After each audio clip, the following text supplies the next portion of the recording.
MH कम होना, एगोस्पर्म अच्छी quality के ना होना, मिसकैरेज का रिस्क रहना, बार बार मिसकैरेज होना, पीसीओडी होना, यूट्रस हेल्दी ना होना या फिर ओव्यूलेशन ना होना, ये कई कंसर्न है। और आयुर्वेद कहता है कि हमारे शरीर में 7 धातुएं होती हैं, 6 अच्छी होती है तब जाके 7वीं शुक्र धातु जो हमारे प्रजनन, रिप्रोडक्शन, संतान उत्पत्ति के लिए रिस्पॉन्सिबल है वो ठीक होती है। हेलो एवरीवन, मैं हूं प्रेरणा।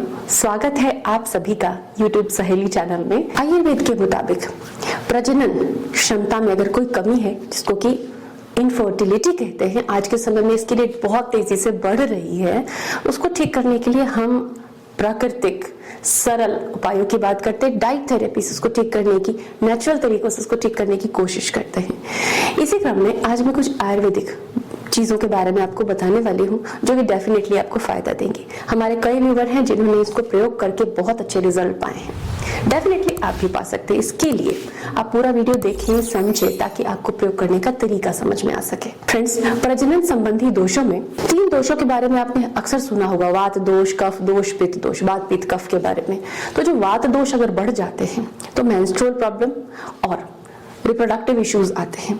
वात दोष को समझें कैसे कि मुझे वात दोष की प्रॉब्लम है, ये सबसे बड़ा सवाल होता है हमारे व्यूअर्स का।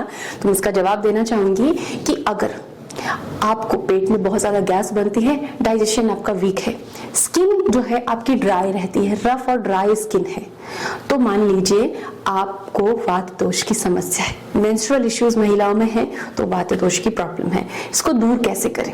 आयुर्वेदिक बहुत अच्छी हर्ब्स हैं, बहुत अच्छी चीजें हैं जो आपको फायदा पहुंचाती है। और आयुर्वेदिक कॉन्सेप्ट क्या है इनफर्टिलिटी को दूर करने का, शोधन, शमन, ऐसी कई सारी विधियां हैं जिससे बॉडी को प्योरीफाई किया जाता है। इससे एएमएच इंप्रूव होता है, पीसीओडी ठीक होती है, मिसकैरेज रिस्क कम होता है, यूट्रस हेल्दी होता है, 9 महीने तक प्रेगनेंसी बहुत हेल्दी रहती है, बहुत स्मूथ जाते हैं आपके प्रेगनेंसी के मंथ।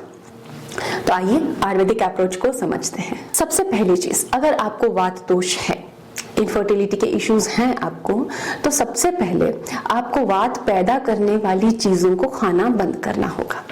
कौन सी वो चीजें हैं जिनसे गैस बनती है? कई लोगों के लिए चीजों में वेरिएशन होता है, लेकिन कुछ कॉमन चीजें हैं, जैसे दही से भी कुछ लोगों को प्रॉब्लम हो सकती है, बेसन, आलू, चने की दाल, छिलके वाली जितनी भी दालें हैं, छिलके सहित साबुत अगर उसको आप यूज करते हैं तो भी वात बढ़ सकता है। इसके अलावा कच्चा प्याज, पत्ता गोभी, कुछ ऐसी चीजें हैं जिनसे वात बढ़ता है।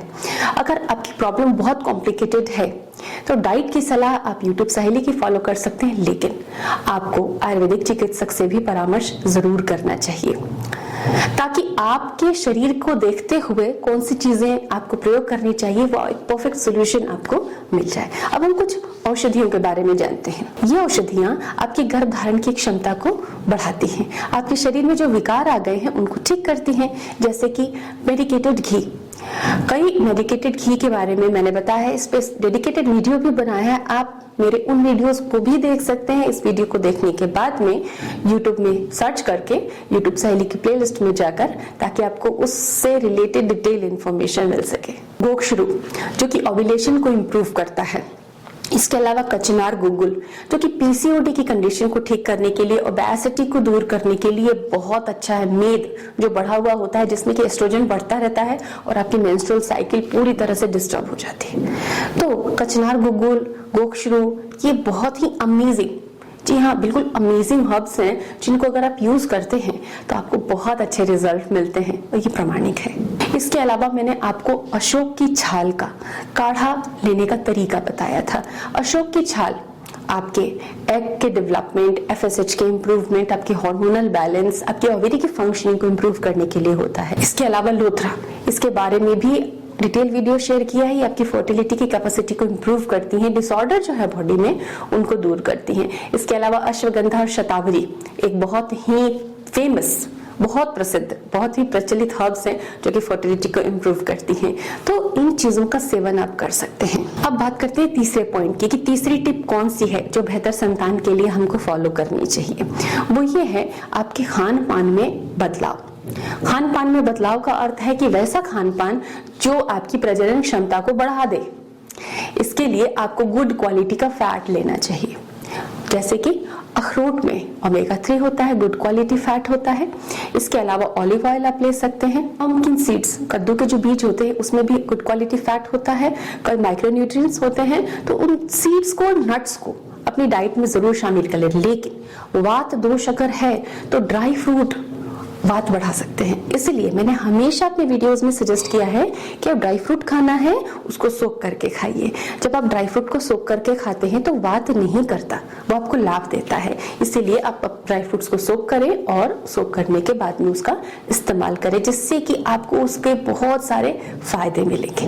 काला जीरा, केसर, केसर टी जो कि फर्टिलिटी बढ़ाती है, मेथी, मेथी का पानी जो कि पीसीओडी में, और पीसीओडी के कई फॉर्मुलेशंस मैं आपके साथ शेयर करती हूँ, कई सारे प्रोडक्ट शेयर करती हूँ, उसमें भी मेथी पाया जाता है, सौंफ पाया जाता है। तिल एक बहुत ही जरूरी चीज है, आप इसका ऑयल इस्तेमाल कर सकते हैं, तिल को अपने फूड में इस्तेमाल कर सकते हैं। और साबुत अनाज, साबुत अनाज आपको प्रयोग में लेना चाहिए अगर आपको गर्भधारण में समस्या आ रही है।